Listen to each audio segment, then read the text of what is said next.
Hello, everyone. This is my 7-round NFL mock draft for the New York Football Jets and using PFF's simulator. Before we begin, I would really appreciate anyone who could leave a comment, give me some feedback or helpful advice, help for me. I'm a new YouTuber and I don't have a lot of experience, so any little tips or tricks that you can help me out with, I'd really appreciate that. Okay, so let's jump right in here for the Jets draft. The theme of this draft was I wanted to get stronger along the offensive line and then also to add a couple of weapons for Sam Darnold. It ended up not working out the best in that regard. I tried to do as the best that I could, but the way that the board fell, it was kind of difficult to accomplish that, and this might be a similar scenario for what happens when the Jets actually draft. At 11, I selected Andrew Thomas, tackle, University of Georgia. This is probably my favorite or second favorite pick from this draft. I really like him a lot. I think he's the best tackle prospect in this draft. He doesn't have the huge, crazy athleticism that a Wirfs or even a Ezra Cleveland does, but all he is a technician that's really, really solid and doesn't give up pressure. He played in the SEC against a lot of good pass rushing competition, but all he did is hold his own over and over and over again. And someone like that, give me him 10 times out of 10. I will take that kind of person all day long. What I struggled with here was either to take Thomas or to take a wide receiver. I think both are super valuable. The reason why I went with tackle over wide receiver is wide receiver has more depth in this draft. There's a lot more wide receiver prospects, so I felt like maybe I could get one later on that end up not happening because they got eaten away and selected before the second pick, number 48. Zach Baun, edge slash off-ball linebacker, University of Wisconsin. Why did I go Baun here? Well, the value was just too much. There was no wide receiver that I really wanted to take here. And as all the Jets fans know, edge and pass rusher has been a need for a number of years. So going with Baun here, I think, is at least addresses that need well, because he can either end up on the edge or as an off-ball linebacker, so you can move him around a bunch, and then he's going to be a plus pass rusher. You just need to make sure that you're blitzing or using him to attack the quarterback at least 50% of his snaps. Otherwise, you're going to lose some of his or a lot of his value because he doesn't have a ton of experience playing as an off-ball linebacker. So there's a lot more uncertainty when you try and project him as a linebacker at the next level. So you're really going to have to use him to blitz a lot. I think the Jets can do that, and they'll get a great amount of value from him. At 68, here again, I wanted to try and add a wide receiver weapon, but all the players were gone that I really liked again. So it's like I didn't want to reach for the lower tier of player. So I said, screw it. Let's double down on edge slash pass rushing talent. And I took Josh Uche, edge slash off-ball linebacker, University of Michigan. Him and Baun, I think, are very similar in that they're guys that are undersized, but you can put them at on obvious passing downs as an edge guy, or on normal downs, you can use them as off-ball linebackers and use them to blitz.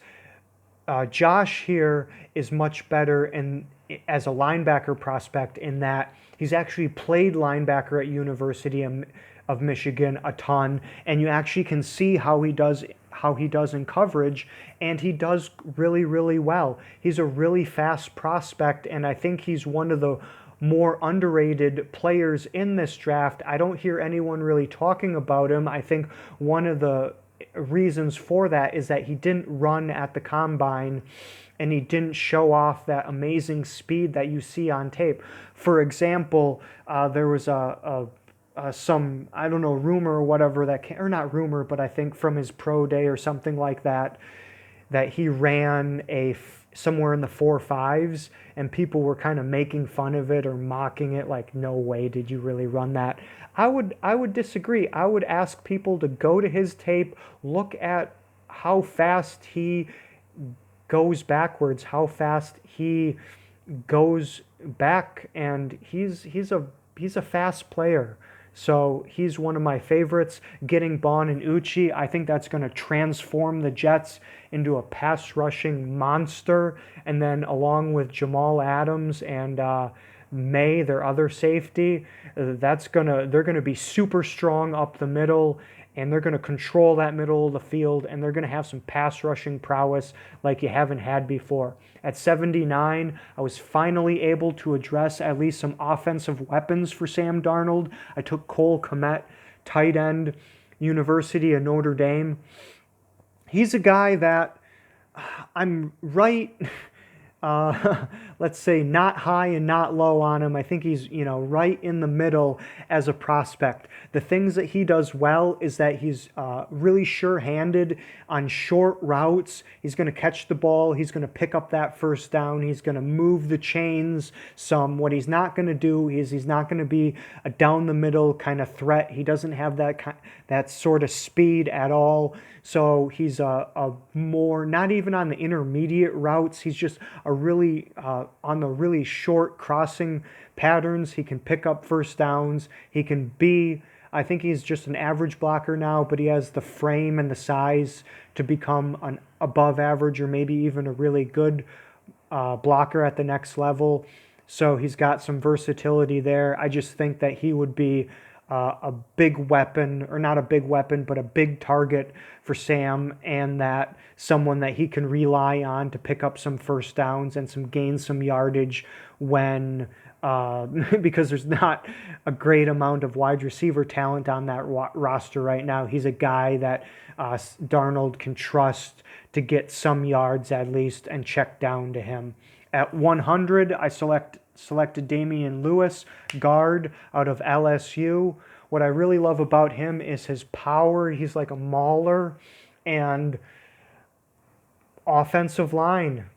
The Jets can use more competition and more talent there. And Lewis at 100, I didn't like any of the wide receivers. I really, really wanted to try and plug in a wide receiver somewhere there, and I just couldn't because the player wasn't there to take.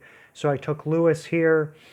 At least this is some sort of offensive help in that it'll help stabilize the line and get Darnold to be a little less jitterish. And if Darnold doesn't end up panning out, then the next quarterback. Finally, at 120, I took Albert O, tight end, University of Missouri. And what I love about him is he's got fantastic speed, and he's kind of the polar opposite of Cole Kmet, where Kmet just has a lot of short crossing route production, routes that are like 10 or 5 yards down the field, picking up first downs. Albert O is that speed threat. He's a underrated blocker as well, and his route running is a bit limited. I think that's the biggest knock, along with some lack of production from him.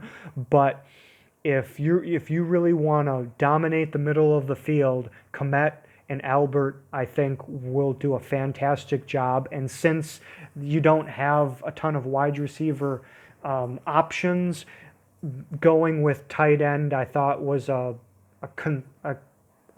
second best option for the Jets here in this draft. Finally, let's look at this trade that I did. I wanted to move up because honestly, I don't like later round selections. I really hate them because I always go I don't really like any of these players. I guess this guy, I guess he doesn't suck, so I guess I'll take him.